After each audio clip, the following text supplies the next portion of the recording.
All right. So I have here a Pikachu plushie. And this is pretty light. And then I also have a textbook, which is a lot heavier. And the question is, if I take the light plushie and the heavy textbook and drop them both from the same height at the same time, which one hits the ground first? So here's the answer. So textbook, plushie, they're at the same height, drop at the same time, and they hit the ground at the exact same time. Here it is again. And then I'll look at it slower here. And it's clear they're falling at the exact same rate. And this one has a bigger force on it. This one has a smaller force on it.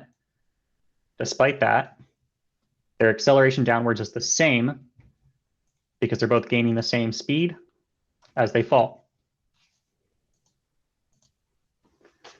And then for why that is, this is sort of more later in the course, but this is Newton's second law, which says that the force on an object equals its mass times acceleration.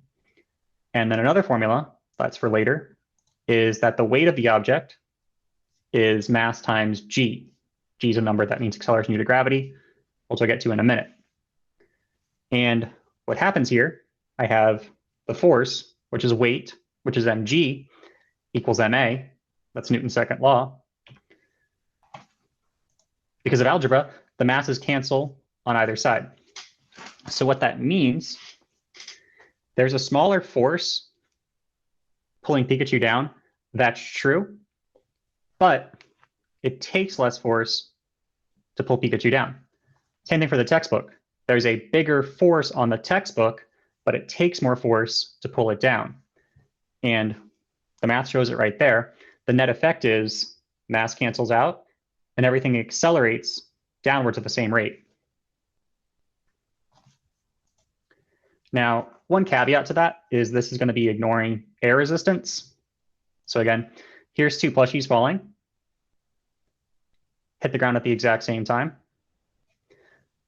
But here is another plushie and a coffee filter, which has a big surface area compared to its weight. And that does add air resistance. What's pretty cool, though, about high school physics is we ignore air resistance. So unless you take Physics C, AP Physics C Mechanics, pretty much in any high school course, air resistance is ignored. Not just because for a lot of things, air resistance can be neglected in the real world. It really only comes into play if you have something that's really light with a big surface area. So this is what we're mostly dealing with in high school physics, which you drop two objects, same height, same time. They'll fall at the same rate and hit the ground at the same time. Okay, so the conclusion for this is for problems where something is dropped from rest. You take the object, release it from rest. If that's true, you can set up problems to solve using these two facts right here. The first one, this is obvious because it's dropped. The initial velocity is going to be 0. And the other thing is the acceleration will be the same. Now on Earth, that acceleration is this. The variable for it is g, and that acceleration is equal to 9.81 meters per second squared. Now that number's a bit annoying to work with. So in high school physics, we just say that acceleration, which is g, is just going to be 10. So that's the setup for free fall. I'm going to go ahead now and do a couple problems on it. Scar! Brother, help me!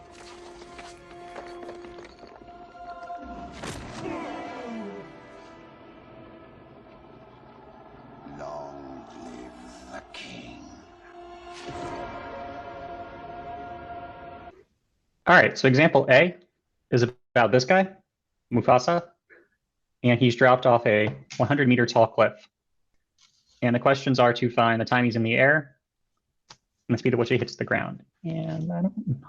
Fuck you, Google Meet. Fuck you.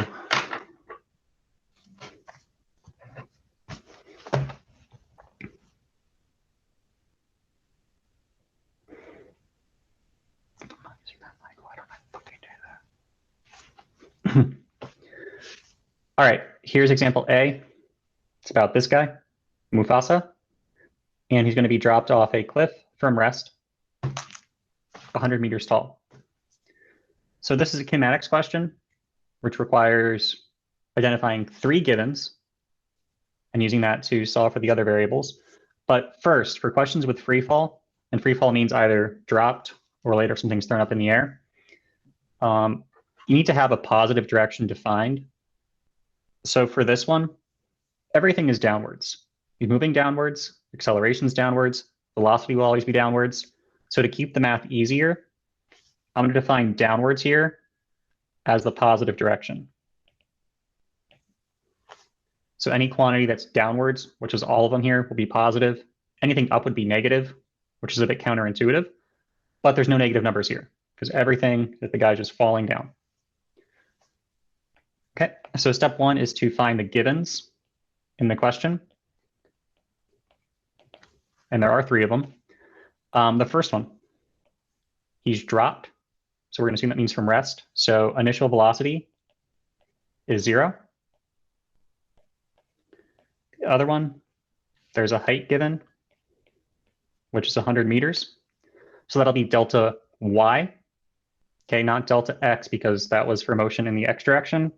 This is vertical, so that's the y direction. So delta y. And he goes down.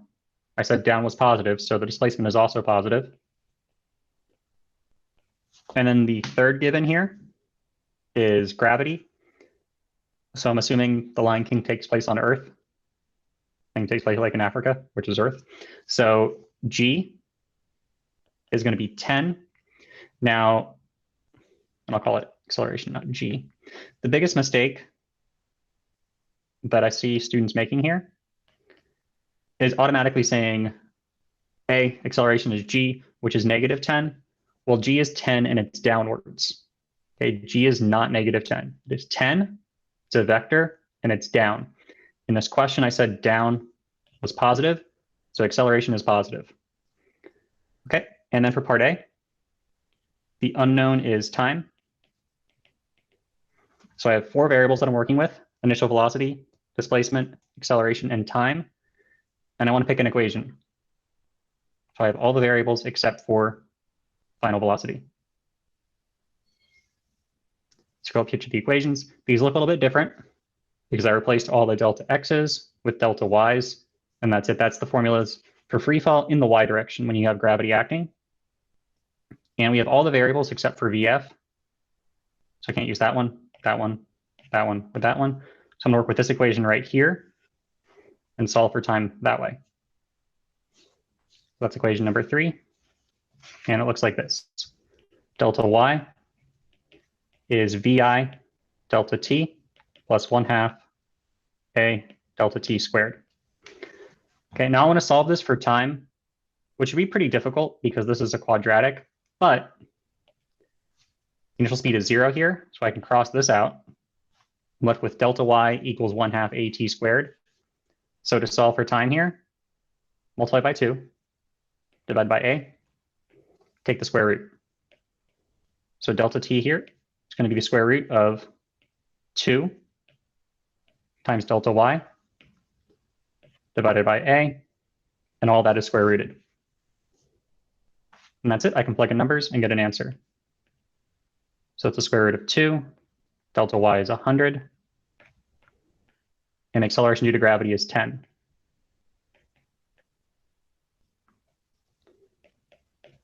And when you plug in numbers here, you get 4.47 seconds, right around there.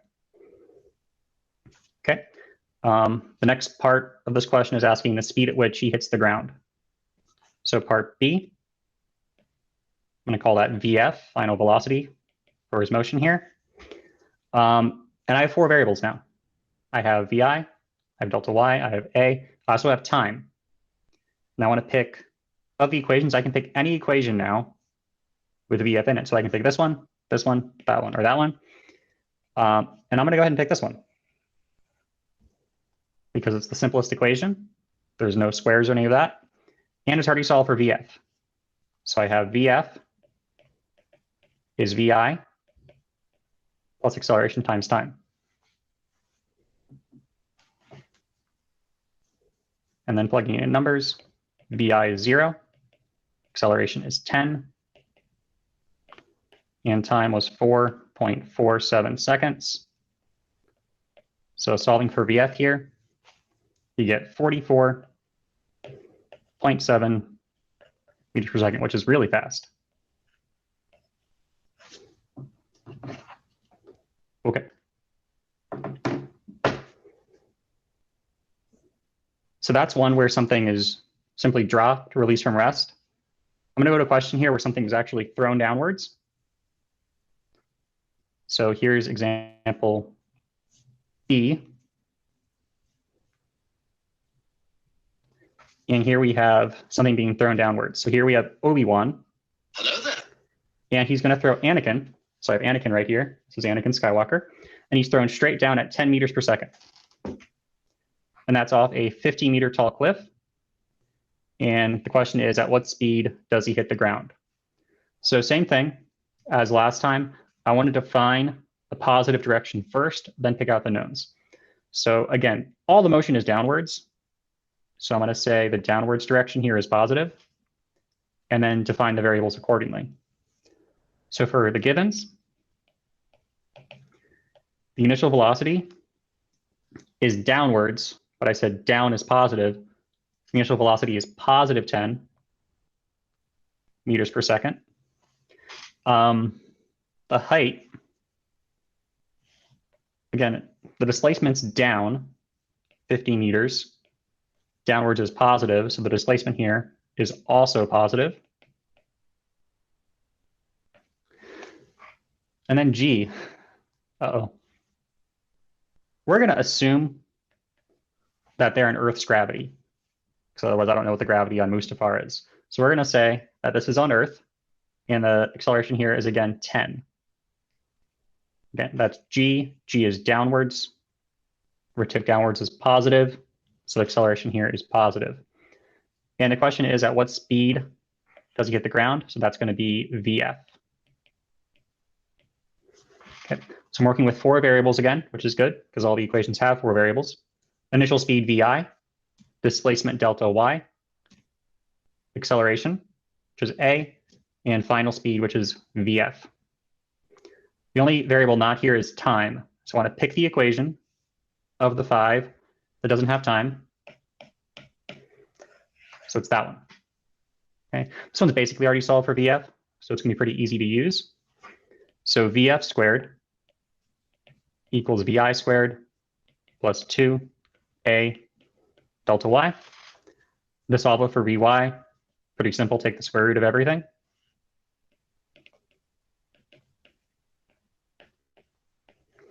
And then the last step is to plug in the numbers. So initial speed of 10 squared plus 2. Acceleration is 10.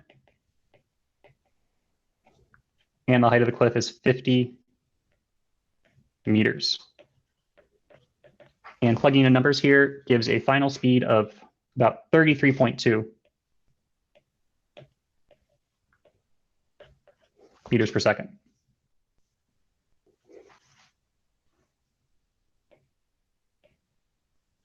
Right, and that's free fall for objects that are dropped from rest.